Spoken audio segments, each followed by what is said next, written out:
Hello, everyone, and welcome to What's Wrong with the Podcast. Today, we're happy to be speaking with Aws Jubair. From Baghdad, Iraq, Aws is a refugee activist, humanitarian worker, and filmmaker who now lives in Turkey. His passion is to support and advocate for refugees and LGBTQ issues in the MENA region. Aws is the director of the Aman Project, the United Hands for Refugees, and the De-Otherize Dialogue Project.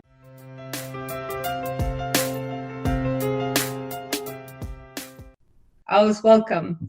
Thank you for having me. Well, it's a delight to have you here. Please introduce yourself and tell us more about your work. I'm Aws Jubair, and I am an activist and filmmaker. I'm from Baghdad, Iraq. I am actually a refugee in Turkey, and I'm the founder and director of two projects that focus on uh,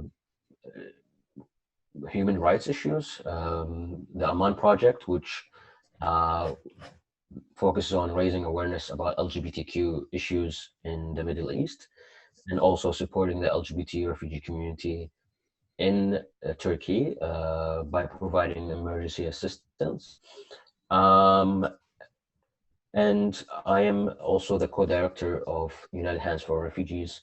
It's a project that is a COVID response uh, effort to uh, try to support the refugee families who have been hit the hardest by the pandemic and economic outcomes. And yeah, that's what I do. And I'm also working on other projects, and I'm working on a movie right now to raise awareness about LGBTQ issues in Arabic. Fascinating. Well, thanks so much for all your work that you're currently doing and for making such a film in advance. And thanks for sharing that too, that it's in the works. I want to talk about, I think, it is very important to understand a person's story before getting into like why we're doing and what we're doing. Um, we watched before this interview, we watched a short film that sort of shared your story on leaving your home, right? And I think, I guess for anyone who is going through such a struggle, it would be great to hear to like how does that transition happen where you're leaving home. There's quite an emotional toll on that. I'm sure there's like a transition phase when you're in a new country that you may or may not have been before, and you're adapting to that. And then you find the the strength and the team and the skills to start building things and actually giving back to people, or like try to really empower and elevate the community. So, in can you sort of go more in depth into that journey? Like how, I don't want to say what are the steps because it's not prescriptive and for everyone is different, obviously, but what is that journey like? How is that journey really driving what you're going to do next?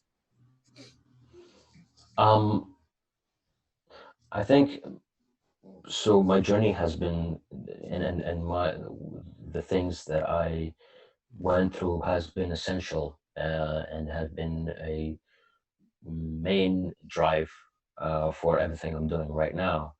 Um, I grew up in war, in the Iraq War.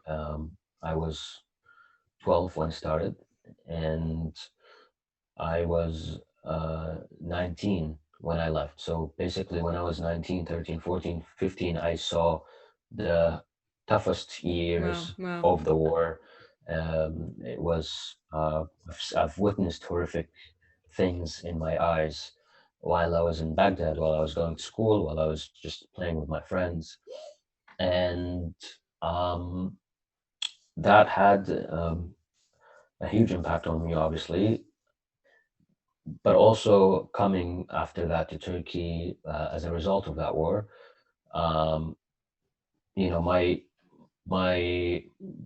let me just also mention that I come from a mixed background. So my father is Shi, my mom is a Palestinian Sunni, and why that is important is because in Iraq in those years there has been a sectarian violence aimed at um everyone basically by extremists groups. So my father was threatened, and the Shia families in our neighborhood were targeted and killed. And I've had friends and teachers and neighbors getting killed. And so we had to leave our home. We have to leave. I had to leave my good school and my friends and everything, our home. And we went to an area where we thought we would be safer. It's more modern and more like um, diverse. And my mom was targeted because the militias were influential in that area. So I woke up one day and my mom and I saw that 30 policemen and army men were in our house trying to arrest my mom because she was accused of kidnapping children and keeping them in our place, which there's no evidence, but it was uh, you know or like started from someone who is with the militias, and they didn't like my mom being in that neighborhood. So um, as someone who's more have liberal values, and um, I'm an ex-Muslim, so I left the religion when I was growing up, and that had also caused me problems in my neighborhood, in my school. People found out, and everyone knew, and I was harassed, threatened. I was in fights because of it. I was bullied. Um, and at some point, like my friends had to leave me, and I stopped going to school because it was dangerous. So I think after I came to Turkey, because of all of these reasons, we had another major challenge that that is the fact that we are refugees, and the fact that we are from Iraq. We were in home. We were discriminated against because of our lack of belief or because of our diverse backgrounds. In Turkey, we were discriminated against because we are refugees. So people, I remember when we first started looking for a home, apartment to rent, we were told right in my face, like someone told us we were not renting for refugees. And I remember when I was going to apply for a job as an English teacher, a couple of years later, they told me, "Oh, we don't hire people from Iraq." So and the system by itself is designed not for us, because we don't have the right to work, we don't have the right to travel freely. We are supposed to be in one city and we cannot get out of it unless we ask for a police permission. So all these obstacles that my family and I faced is simply because of who we are, and not because of anything we've done. And that had made me um, deeply concerned about this issue, uh, having experienced injustice myself. Uh, I know what is it like to be discriminated. I know it's like to be um, um, marginalized, and Mhm. I felt like a victim for a long time. But it was when I started volunteering, I realized, I started volunteering and working with refugees and trying to support the community.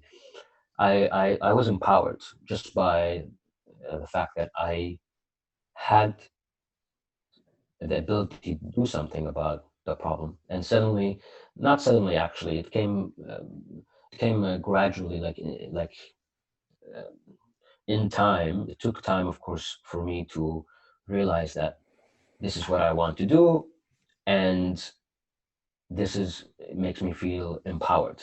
What And is that time? Like you're in Turkey. How many years passed that you're realizing like I can volunteer and I can be of use for the community?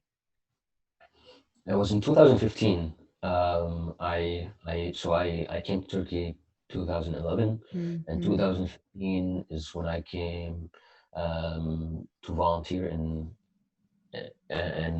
later worked with organizations.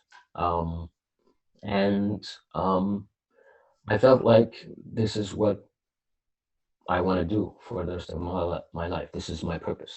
And it was very empowering to feel like you can do something about a problem, rather than just complain about it or be sad about it. Yeah, yeah. We live in a world where there's so many issues that if you just keep hearing about what's wrong, it's draining. At Sure, some point, sure. I remember I stopped watching the news because it was too much. But it was when I was able to do something about it that made me feel, you know, stop. I stopped feeling drained. I stopped feeling negative. I started feeling empowered and positive, and most importantly, I start to have a purpose, which is very important. At that time, it was very important for me. How did you find them? Like how and I think like this is important because there are probably other people's with similar stories that got lost, right? Because you can, like what you're saying in terms of all the emotional like trauma that you're suffering. And if you don't have people around you that will help you sort of get out of that mindset and show you you can do things, you're actually important. Like your work really means to us a lot. Like those people can shift your mindset, but like how do you find those people? Well, for me, it was volunteering. Uh, And you reached out to at them or Well, yeah, I just looked online. I was like wondering what do I want to do, and then the Syrian conflict came to my mind first, and I was like, I want to be involved. I want to be doing something with the Syrian community here. So I just looked online and I found place. I called them. It was Small Project Istanbul, and I showed up, and yeah, I thought that I'm going there to help someone or some people with anything Mhm, small that I mhm. can.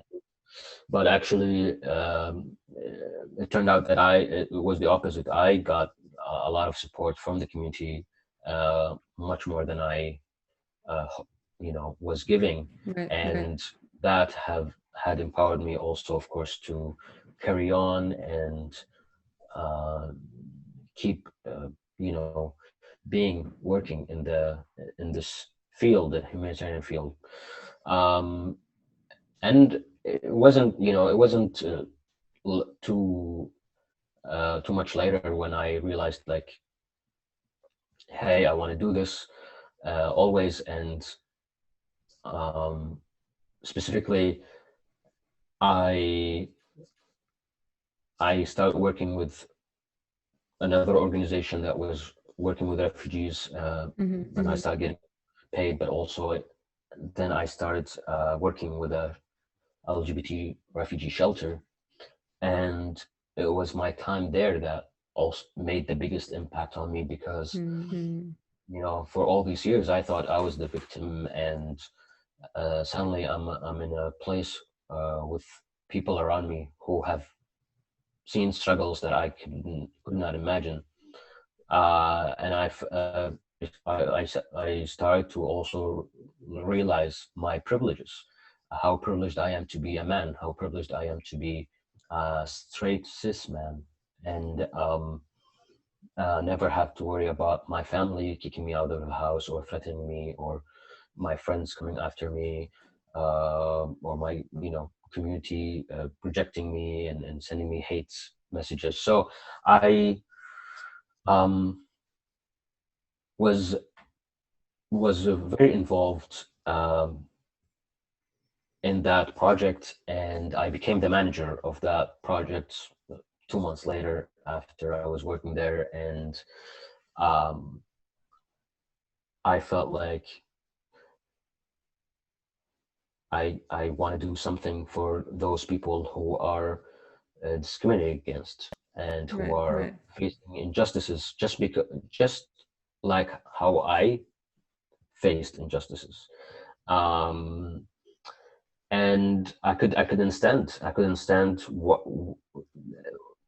what is like to be in that position. Maybe not exactly in a position of an LGBT refugee person, but I could see, I could remember when it happened to me many times when people discriminate against me, and I wanted to do something about it. So it was a life changing um, outlook, because suddenly I felt like, okay, you know what?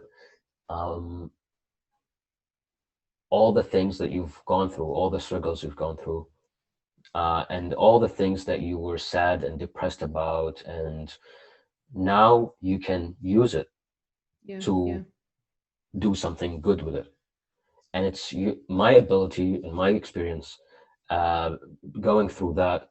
It's have enabled me to have a better understanding and empathy, and gave me the motivation to keep at it. Yeah, I kept working in the project for 2 years, and I've seen it was probably the most difficult time of my life. Like, it was really stressful, really powerful, inspiring also at the same yeah, time, and yeah, beautiful.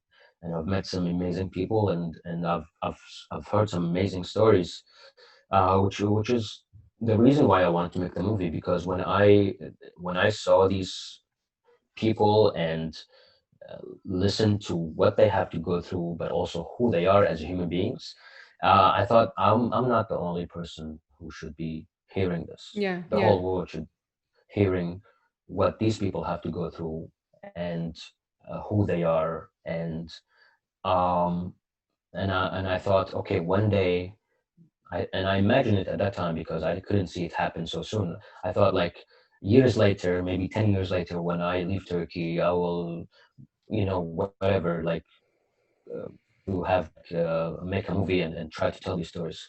But when the shelter, when the project closed down, I actually saw an opportunity to start working on this thing that I always wanted, Mm-hmm, mm-hmm. and I started it. And I also, when the shelter closed, it was called the Aman shelter. I founded the Aman projects. So it's we do similar thing. We don't have a shelter, but we support the LGBT refugee community by emergency, in emergency situations, such as homelessness and hunger, and when people don't have food and medicine and things like that. But we're also very important for us to raise awareness. Right, Uh, right. so we do that through social media, through talking to journalists, through talking to podcasts like this one, and yeah, we want to um, raise awareness about a topic that is very uh, taboo, and Yeah, it's yeah. rare to talk about uh, in the Middle East, in Right, Arabic especially. countries. Yeah, Yeah. yeah, Well, I mean, first of all, thank you so much for sharing the story, so openly. I think, um, the things you experience at such an age could be life defining, right? And it is easy to fall into a really different path after that, after experiencing all of that. Like, that can darken your spirit, like you may be more jaded against everything instead of remaining open. Like so much things could have defined your character, but choosing to be strong, and I'm sure that comes with a lot of work. Like you mentioned, you couldn't watch news anymore, which is something we've been actually talking about for like the past 2 weeks, because we were talking to an organization here that does great work for Black and Latinx communities, and they were saying, in terms of like awareness, for example, like everything that we kept seeing about Black Lives Matter, maybe, okay, it's great for awareness purposes, and it's also important to have, non-Black people on board. I think the something important here that we can discuss also is that you don't have to be a refugee or having that experience to support. And if you are actually on board and supporting the community and collaborating and teaming up together, there could be more work done, and actually more awareness could be raised afterwards. But she was also talking about how, while we're trying to raise awareness about a subject, that is also quite traumatizing for the community, because then you keep listening to the things that once were a terrible experience for you, or you keep seeing things on the news, and or you can't, it's like keep opening up a wound, like you keep digging, you keep scratching a wound, and that is also quite powerful. And it's something, honestly, that I didn't look at that way. Like I was more like, oh great, like more white people are talking about it, that's the important part, or like finally people are talking about or acting or changing attitude.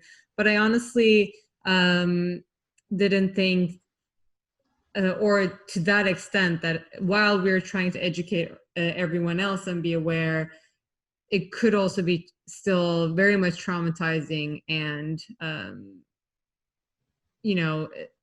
like impacting in a negative way for the community. And that was really eye-opening in that way. And I think we keep, when we're talking about refugees, and when we're sharing news about that, about what's going on, or if there's like organizations that are trying to gather donations, it's generally very sad imagery, right? And that is maybe for it to, like, maybe that brings more action, maybe that brings in more funding.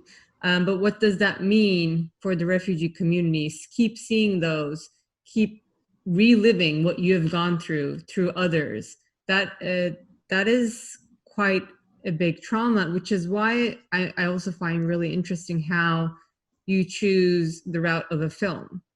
Right? Like, I think that is sort of like the power in creative work. Like, you can create something, something just beyond the news, like sharing the bad news, something that sort of transcends beyond and becomes like an artwork, which is a beautiful way of like sharing a story too. And maybe it's even more empowering for the people who participate in the film, because it's a creative work that they collaborate on together with you. So I find that really, really interesting. But I also would love to hear your thoughts on sort of like reflecting back on this. About, I mean, it's amazing that there are so many organizations that are trying to help out, and clearly, like, there is the first response needs, like basic needs like safety, food, like shelters. This is really required. And what else can be done? Like, what else? Because we're human beings, we have other needs, we have creative needs, as in your case too. What can be done? I don't want to say differently, because like all these organizations are really just trying to gather all the basic needs that people have. But what else can be done sort of to make it a more human experience, or go beyond just, yes, I survived? Like, how do you go, what type of work is more needed so that we move from the mindset of survival to actually living? Well, I think that always making the narrative on, having the narrative on the bad things that were happening, and showing how people are struggling and basically um, showing refugees as victims all the time Yeah, yeah. is it can hurt, even though uh, I understand that the intention can be good and trying to help, but I feel like people don't respond always to negative and sad things. At some point, they're gonna shut off. At some Yeah, we point, they're max gonna out get used after to a it. while. Like you said, we stop Yeah, watching. because we all have like a capacity of a human being, and we all get fed up with Yeah, bad yeah, things, and we are attracted to things that make us happy. That's why we watch comedy movies, yeah, or yeah. go to the beach or whatever. So I feel like what is important is to inspire people, not only make them, give them the bad or sad news. So I think that is with the movie. What I'm trying to do is not only talk about the sad things or the bad things that have been happening in the lives of LGBT refugees, but also what are their dreams, well, what are their talents, what are their hobbies, and I think it's important to highlight the human nature, the human nature of people, and show the human in the story, not just the sad events, but show um, try to create an understanding between people, Yeah, yeah. because we all share the same things. We share the same things more, that we share more things that what makes the things that makes us different. And when we always talk about the sad stories, people can sometimes uh, can't really relate because they haven't experienced that Right, right. such trauma or such sadness in their life. But if you show something that is more human, that's more, that the love for art, or the love for making something, or whatever it is, people can relate to that, and people can be inspired by it, and suddenly that other person who was so foreign and different than me becomes not so different after all. Right, So we right. wanna we wanna we wanna bring people closer. And this is why actually I'm off. So I recently got offered a position as the co-director of this new project. It's called the De-Otherize Project, and we're waiting now for funding. And if we get funding, we will actually start working on it. And the idea of the project is to work on um, how to build understanding between people in the US and in the refugee community, and we do that by um, facilitating Zoom calls or conversations directly between refugees and people who haven't, let's say, met so many foreigners or met a refugee in their lives, and we want to show them that basically who are refugees. Refugees are just people like you and of course me, I'm a refugee, but people you can walk in the street and you find people could that person could be a refugee. It doesn't have to also to be from Iraq or Syria. It could be Yeah, from yeah. South America, or even Europe 30 years ago. So we want to work on making more connections between the West and the refugee community, and one of the other ways we do it is also by connecting people who share the same interest or profession, Right, right. and they can cooperate on something together, and while they working together on something, they are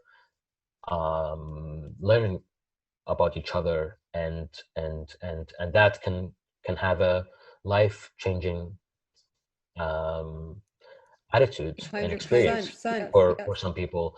I mean, I know because I had, coming from Iraq, I had lots of stereotypes. I had lots of prejudgments on different kind of people uh, when I came to Turkey. But you know how I got rid of these stereotypes is by actually meeting people from those places, and I realizing that, oh, that person is not as I thought. It's really just a human being, just like me, Yeah. and there's not much difference between us. So I felt that my prejudgments and stereotypes, or negative stereotypes, are doesn't have an excuse, and so it's helped me have a more open mind, and I think it can work with the majority of people. I think the majority of uh, people are good people, have good hearts, and they it's hard to hate up close. I think most people, if they, even if they vote for Trump, for example, or they might have like different political views. I think when they actually get to meet people, I don't think it's going to be hard for them to understand and accept them. And I think it's a human connection we sometimes underestimate it. So through this project, hopefully, we want to promote more of that, building a bridge and promote understanding.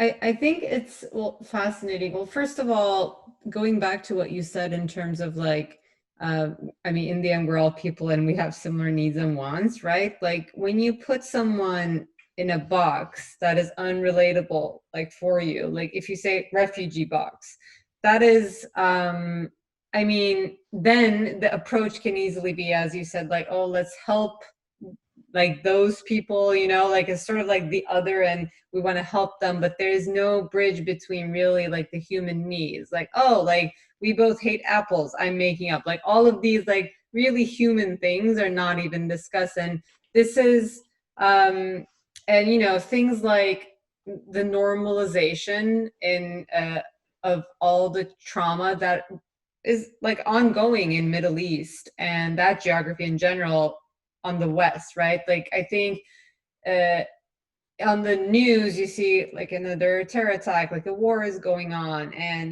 there's refugee crisis, like something, like all these repeat news that sort of also puts that region in a box where like, oh, that's where like trauma happens and bad things happens. And so when those happen, we don't see the same reaction by the people that are in the United States or Europe when compared to it when we see a crisis happening here or in Europe, right? Like if there's an explosion in Middle East, that's like normal, but if there's an explosion in Paris, that's a different story, right? So I think like we also need to get out of the mindset as that that is that region and refugees also live there, like sort of like pushing away and making it unrelatable. And this topic is like an issue both in like social matters and other matters too. Like we often talk about like when you use big terms that really people cannot connect to, like climate change, like biodiversity or desertification, like people really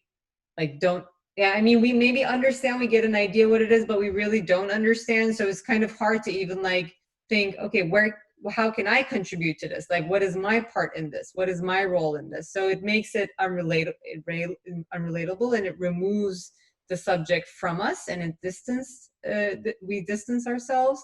So like, that's why I see such a value in such a project too, to just remind all of us like, yeah, let's just like get together, like have a conversation. It doesn't have to be a sad scene always. I'm part of an organization here that with the mission making style accessible for people of all abilities. So we work with people with disabilities, but we don't work in a way that it's like, it's not a charity case. It's not a sad story. Like every human being has a style, and it should be their right, to dress however you want, but people with disabilities can't because clothing is not accessible for them. But we often see a lot of, charity work or whatever that is done. It's more like, it's always a sad story. And again, like sort of like uh, putting them in a box where they're a victim just because of a lack of an ability, you know? And I think like sort of changing the script and sharing people's stories and co-collaborating with them not only is great social experience, like you may make friends, but also it's empowering when you're part of the decision making, when you're actually making something together.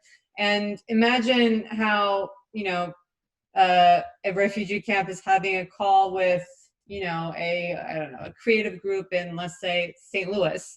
And then they're just like talking about life or a project or something, or an artwork or a film that is, you know, doesn't have to be the sad story, or it doesn't have to be that's your experience, this is my experience. So I mean, like, to your point, it doesn't have to be a sad story. It can really be just like a social get together, and not only is a good, you know, human need experience, like we experienced that with the pandemic, right? Like, we're social beings, we miss getting together and the human interaction. So it can be like a social interaction, but also maybe we, like, both groups watch a movie and they discuss a movie, or they discuss which, you know, foods they like, and everything that is more relatable and is more human and doesn't have to be about a sad story or your experience versus my experience. Just all these topics that are really human and common, and everything that people can relate to.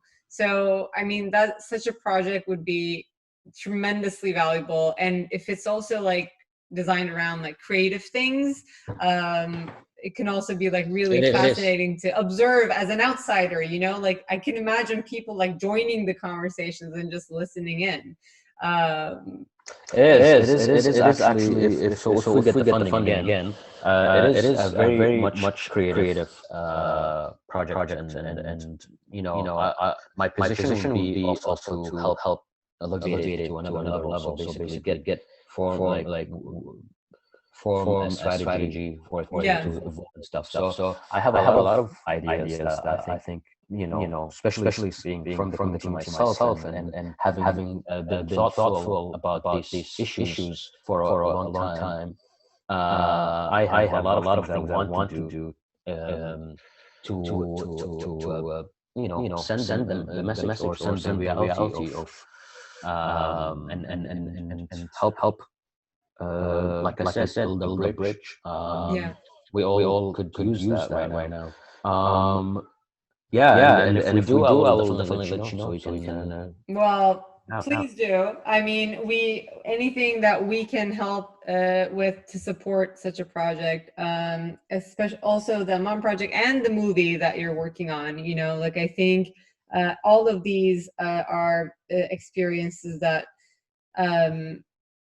need to be shared with others, so that we have to really look at a topic not as a, I mean, yes, there is like funding needs, there are basic needs, but it doesn't have to be a charity case. It can be a project that is collaborative and just inclusive of communities that are often forgotten by majority of the people. I mean, maybe not intended to, you know, as we said, people are maxed out on bad news, so we just ignore it, maybe like consciously or unconsciously. But to create these positive experiences, so we are raising awareness, but not just like by sharing someone's sad story. And That's important. having people participate in it. There is an organization that we would love for you to connect with, actually, and would be happy to connect, called Art Solution. And they work at places of conflict and crisis on collaborative projects. So they do these massive murals and artworks with the community there, but they don't necessarily just go in and show them how to do it and leave. They actually equip the local community with the skill sets. So this is an ongoing program. So that shared experience and that learning curve that they have totally changes the experience of that refugee camp, let's say, or it just becomes like a social thing. They make friends, they learn skill sets. Like Joel, who's a co-founder, he talks about artists, you know, learning animation skills, which is fascinating. That is something that they can continue with and start creating their own work.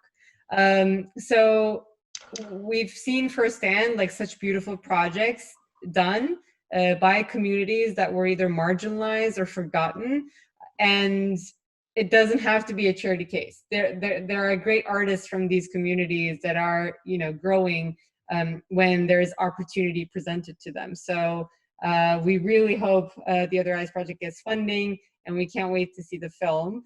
And you have to also keep us posted on all the news and how we can support too. But Yeah, okay. I do have so right now the projects I'm working on, it's not really funded. It's just depending on small donations. So Yeah. I have if your viewers would like to support us, I have also some stuff to send you, like a GoFundMe page for the movie Yes, specifically. please. And we'll add those links into the I'll episode do that. description. Thank you so much. Um, so before we wrap up, I want to ask for your advice to anyone that I guess like experienced trauma, especially at a young age, right? Because that can be even like more life altering, or in some instances, unfortunately, life ending for young people. Um, what would be your advice for anyone who is going through a very tough experience and to get out of it and basically turn that into a unique skill set and power that others don't have? I think that your attitude and perspective is so important. Uh, you know, we do not have control over uh, a lot of things that happen in the world or in our lives. But what we do have control over is how we perceive it and how we look at it. And so for me, the change started to happen when I stopped perceiving what happened to me as always negative and bad, and I started to perceive it as um, an uh, an experience that have taught me a lot and enabled me to have uh, a special and unique outlook over these issues in a way that I can offer a lot because I've learned a lot from it. So once you start using your experiences as your mentors or your teachers, then you know there's always something positive you can do with it. And the best way to deal with, uh, something that's a crisis or um, sad events or whatever it is to try to do something about it and be part of the solution. So it was when I started being part of the solution, that's what changed my life, because I it's really empowering when you feel like you have the power to do something and not just be a victim. Yeah. So I would this is what I would have told myself if I could talk to my 20-year-old self. So I think it's important. Yeah. Well, Alice, this was amazing. Thank you so much for being so open about your story as well and sharing all these cool projects that you're working on. Please do keep us posted. We would love to share any updates about these projects with anyone, and would love to also share with our community to see how we can help get support to realize these creative projects. Thank you so Thank you much. so much for the opportunity, and it was a pleasure. I had a good time talking to you. Yes, us too. Thank you so much, Aws.